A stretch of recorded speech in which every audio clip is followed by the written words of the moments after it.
Nous avions déjà évoqué le cas, Charlotte, de la ville bretonne de Callac et de son renoncement au projet d'accueil de migrants. Et cette fois-ci, la bataille se poursuit à Besnac, en Corrèze. 40 migrants doivent s'installer dans cette petite ville de 357 personnes.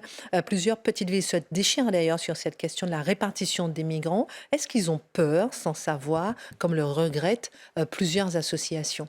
C'est vrai qu'il y a une multitude de petits, enfin une multitude, pour l'instant il y en a quelques-unes, mais il y a tous les, je ne sais pas combien de jours, enfin régulièrement, on apprend le nom d'une nouvelle petite ville. Alors on découvre toute la géographie des petites villes, en effet, qui sont visées par les associations qui mettent en œuvre, on va dire, le projet gouvernemental de répartition des migrants. Donc vous l'avez dit, il y a Besnac en Corrèze, mais on apprend qu'il y avait un autre petit village juste à côté qui a refusé le projet. Donc c'est pour ça que ça se retrouve à Besnac. Là, on a appris qu'en Inde, il y a un autre village qui s'appelle Bélabre. Alors là, c'est 900 habitants. Pareil, qui ont appris qu'il y avait une quarantaine de migrants qui allaient s'installer dans une ancienne chemiserie juste à côté de l'église dans le village, sans que personne ne soit au courant. Et ces projets se révèlent à mesure que les habitants s'inquiètent de ces projets. Et en effet, vous avez raison, la réponse qu'on entend tout le temps, c'est mais finalement, ils ont peur par ignorance à la fois des personnes. Alors, personnes qu'on nous présente comme des personnes qui souffrent et qui ont fui leur pays, qui ont fui la guerre, parce que c'est un discours, on va dire, assez globalisant. Je précise que ce ne sont pas des réfugiés, comme le disent en permanence les associations, ce sont des demandeurs d'asile. Donc parmi eux, certains seront déboutés, ne sont donc pas éligibles au statut de réfugiés. Donc tous n'ont pas fui la guerre. Il y a des pays qui ne sont pas en guerre, des pays d'origine. Donc déjà, on a un discours qui est assez simplificateur, on va dire, sur les personnes qui sont accueillies, et un discours simplificateur sur la manière dont les habitants le reçoivent. Pourquoi? J'ai pris trois exemples. Alors, j'ai pris trois exemples à dessein. Ce sont des exemples dans lesquels, en l'occurrence, à Valeurs Actuelles, on avait fait un dossier là-dessus. Et on a trois journalistes qui sont partis en reportage dans ces différents endroits, faire parler les habitants et justement exposer leurs inquiétudes par rapport au projet. Donc là, c'est tangible, c'est concret. On avait Callac, alors je vous donne juste une citation, parce qu'à Callac, c'était pas l'ignorance qui avait guidé les habitants, c'était précisément la connaissance d'une situation, puisqu'ils avaient déjà accueilli plusieurs familles syriennes, pas énormément, mais plusieurs, et que nous disent les habitants? Des migrants sont déjà présents dans la ville et on a vu le résultat. Ils s'organisent en ghetto, sont communautaires, ne s'intègrent pas à la vie de la commune et ne trouvent pas d'emploi. Alors, évidemment, tous les habitants de Callac ne pensent probablement pas ça, mais c'est une inquiétude qui existe. Il y a déjà des familles qui ont été accueillies, et pour donner du crédit à leur inquiétude, au moment où ces familles ont été accueillies, personne n'en a entendu parler. Donc l'opposition n'était pas aussi forte la première fois qu'elle l'est quand il faut réitérer l'expérience. Donc ça leur donne plutôt du crédit, on va dire, sur leur inquiétude. Par ailleurs, à Callac, c'est 18% de chômage, donc beaucoup plus que dans le reste du pays, une désertification en effet dans le pays, et 45% pour Marine Le Pen au second tour. Donc tout ça devrait aussi éveiller un peu les esprits. Et on apprend quoi? Que le projet, en l'occurrence à Callac, était financé, c'est la seule chose que les habitants ont su dès le début, à 80% par de l'argent public. Eux, les abandonnés de tous les projets publics depuis des dizaines d'années. Comment voulez-vous que ça fonctionne? Deuxième exemple, à Cuers, en Provence. Alors là, on est ailleurs. Est-ce que ce sont des gens qui ne savent pas de quoi ils parlent? Alors là, c'est un peu plus particulier, puisque ce n'est pas exactement le même fonctionnement. C'est simplement les banlieues, donc avec beaucoup de gens issus d'immigration, qui se déversent, les banlieues de Toulon, qui se déversent à Cuers, qui est un peu plus loin, un peu plus petit. Avec la loi SRU, on a la construction des logements sociaux. Donc on a la classe moyenne, on va dire, qui quitte Toulon, qui va vers les périphéries, et donc les classes moyennes inférieures, on va dire, qui le font également. Et là, on a, par exemple, la maison d'enfants à caractère social, c'est le nom, l'appellation, qui devient un foyer d'accueil pour mineurs isolés. Donc là, on voit bien que l'aide sociale à l'enfance, initialement prévue pour les habitants, les enfants abandonnés localement, devient complètement un foyer d'accueil pour mineurs isolés. Et à la tête de la gendarmerie locale, on nous dit, alors on refuse formellement le lien entre cette immigration et la délinquance, mais on nous dit quoi? Le choc des cultures peut être sujet à des problèmes et influer sur le sentiment d'insécurité. C'est très poli, très policé. Enfin, ça veut dire la même chose, hein, concrètement. Donc, ça ne fonctionne pas. Là, on a 59% pour Marine Le Pen au second tour. Pareil, pendant les premières vagues d'immigration, il n'y avait pas eu d'opposition. Donc, c'est bien la conséquence de quelque chose qu'ils connaissent déjà. Troisième exemple, rapidement, Saint-Brévin-les-Pins. Là, c'est en Loire-Atlantique.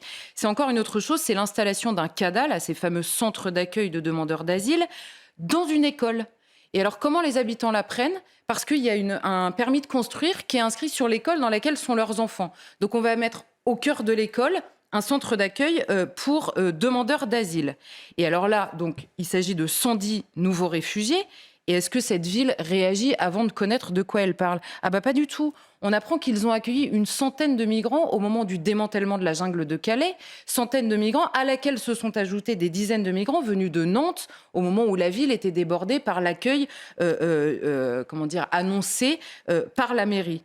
À l'époque, encore une fois, où sont arrivés la centaine de migrants de la jungle de Calais, il n'y avait pas eu d'opposition populaire. Donc ils savent exactement ce qu'ils redoutent quand ils s'opposent à ce nouveau projet. Et là, qu'apprennent-ils sur le chantier? Que le chantier, en l'occurrence, coûte 4 millions d'euros. Eux, pour qui l'argent public n'existe jamais. Eux, pour qui l'argent public a disparu de la possibilité, on va dire, de l'évolution de leur ville. Et alors là, c'est la différence, j'ai fait exprès à chaque fois, on n'a que 33% pour Marine Le Pen au second tour. Donc ça n'est pas que politique, ça n'est pas que de l'ignorance, c'est beaucoup plus que ça. Et à chaque fois, on retrouve en revanche le même sujet, les habitants ne sont jamais au courant de ce qui va se passer, alors que le discours, c'est pour revitaliser leur propre vie. Donc soit il s'agit de revitaliser, et c'est génial, et c'est bénéfique pour tout le monde, auquel cas il n'y a pas à craindre la réaction des habitants, soit on sait un peu comment les habitants vont réagir pour diverses raisons, et donc on leur cache. Et en l'occurrence, on leur cache très clairement à chaque fois, ils ne sont pas au courant. Donc, un, ils ne sont pas au courant, et deux, ils ont déjà vécu la situation, hein.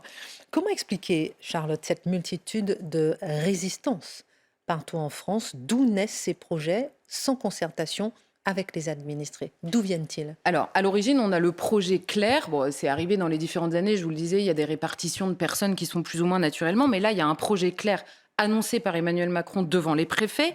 Il a lui-même appelé ça la transition démographique. Pour les opposants au grand remplacement, n'ont pas dit grand-chose sur ce terme de transition démographique. Si ça ne veut pas dire la même chose, je parle plus français, mais bon. Il explique, Emmanuel Macron, que cette répartition est voulue dans les espaces ruraux qui, eux, sont en train de perdre de la population. On a une population en moins, on va donc en importer une autre. Très bien. Le même mode opérateur est retrouvé à chaque fois. Donc l'État, sans concertation préalable avec les habitants, puisque ça n'est pas le fonctionnement, impose la création de ces fameux CADA, centres d'accueil pour demandeurs d'asile, sous l'égide des grandes associations qui gèrent ces projets-là. Donc le projet gouvernemental s'appelle AGIR, alors ça veut dire accompagnement global et individualisé des réfugiés. Il est cofinancé par l'Union européenne, donc c'est vraiment un projet de l'État, cofinancé par l'Union européenne et mis en musique, on va dire, par ces associations. Alors, on avait le fameux fonds de dotation dont Mathieu nous avait beaucoup parlé, qui s'appelait Merci, dont on avait entendu parler à Calac notamment. Et on a deux associations qui s'appellent Equalis et Viltaïs. Alors là, on va s'attarder un peu sur ces deux associations parce que on a grand renfort de l'égoïsme des habitants dans le débat public.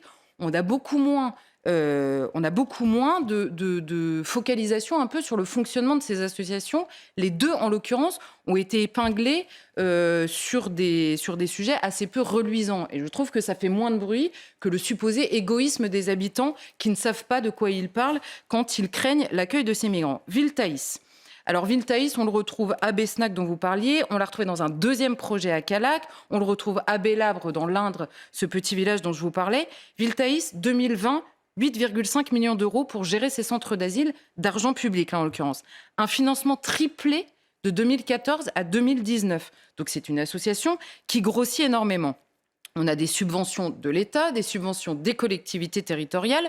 L'association initialement est installée à Moulins, par exemple, dans l'Allier. Alors c'est la modique somme de 60 000 euros en décembre 2021, 10 000 euros un mois plus tard par la commune de Moulins, qui n'est pas non plus connue pour être richissime parmi les communes. En juin dernier, la Cour des comptes s'est penchée sur l'association. Je ne vais pas vous faire le descriptif de tout ce que reproche la Cour des comptes, simplement une phrase. Ouvrez les guillemets. Ayant présidé à un développement des activités de Viltaïs plus opportuniste que piloté, l'équipe dirigeante n'a pas entrepris de réfléchir à un projet associatif abouti.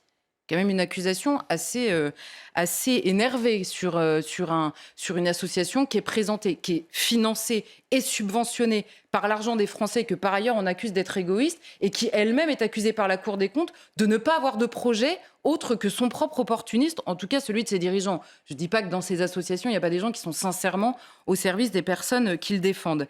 La Cour s'étonne du régime fiscal, des emprunts beaucoup trop élevés qui sont faits par l'association, mais aussi de la flotte de véhicules.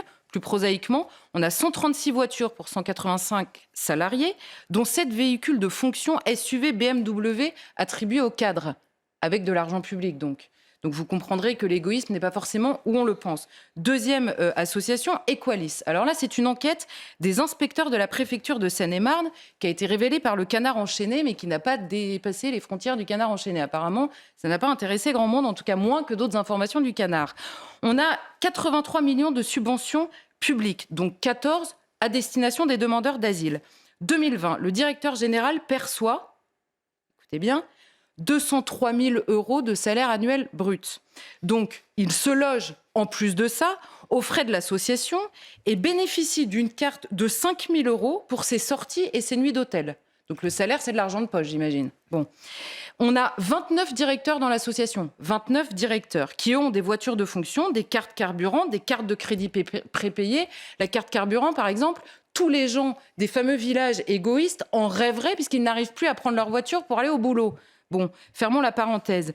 Il y a 8 directeurs qui gagnent plus de 100 000 € par an de salaire. Donc on n'est pas non plus sur un dévouement absolu et bénévole au service des migrants. Les activités de l'association, c'est l'enquête qui les pointe. On a un séminaire à Marseille avec apéritif sur un voilier pour la modique somme de 70 000 €, une journée partenaire au théâtre du Trianon pour la modique somme de 120 000 €. Bon, tout ça, je ne vais pas vous faire la liste, mais vous voyez un peu la conclusion des enquêteurs. Ouvrez les guillemets, il n'y a manifestement peu, voire pas, d'attention portée au bon usage des fonds publics octroyés, alors même que ceux-ci sont alloués pour permettre à l'association la mise en place d'actions à destination des personnes en difficulté sociale. Alors une enquête a été ouverte à la suite de cette enquête des inspecteurs. On a une nouvelle direction depuis novembre qui nous promet que ça ira mieux. On va suivre ça de près. Vous voyez qu'on parle quand même plus de l'égoïsme supposé de gens et moins de l'égoïsme réel et pointé par des inspecteurs, en l'occurrence assez sérieux. Dernière question. Il existe quand même, Charlotte, des personnes qui s'engagent sincèrement pour ces personnes en situation précaire, autant que des Français sincèrement inquiets de ces installations. Alors comment arriver à résoudre le problème ? Mais parce qu'en fait, on a des oppositions idéologiques qui ne veulent pas comprendre le sens, on va dire, de cette opposition. On a si les habitants ne sont pas au courant, si à Callac, par exemple, le maire refusait d'organiser un référendum, c'est parce qu'ils connaissent la réponse. C'est parce qu'ils savent que l'option majoritaire de la population, c'est le refus de cette répartition des migrants pour des raisons diverses. Or, une option majoritaire n'est pas forcément bonne, mais il se trouve que dans l'organisation de la vie en communauté, c'est quand même mieux de la prendre en compte si on ne veut pas que ça finisse en drame. Et juste une phrase, on a les partisans de l'installation des migrants à Besnac, dont vous parliez au début, qui nous explique qu'il n'y a pas d'étrangers sur cette terre. Mais il n'y a pas d'étrangers à la nature humaine, il n'y a pas de non-humains sur la terre, d'accord, mais nous sommes tous des êtres humains. À la nature humaine sont associés des droits. Celui de s'installer à Callac, Besnac ou Belleabre n'existe pas de manière universelle. Donc on parle de deux choses différentes et il se trouve que ces habitants-là, ayant déjà connu l'immigration, parce qu'en France, tout le monde sait ce qu'il retourne de l'immigration récente, évidemment, eh bien, ne veulent pas poursuivre cette aventure. Alors on peut forcer les choses, il ne faudra pas venir pleurer dans 10 ans.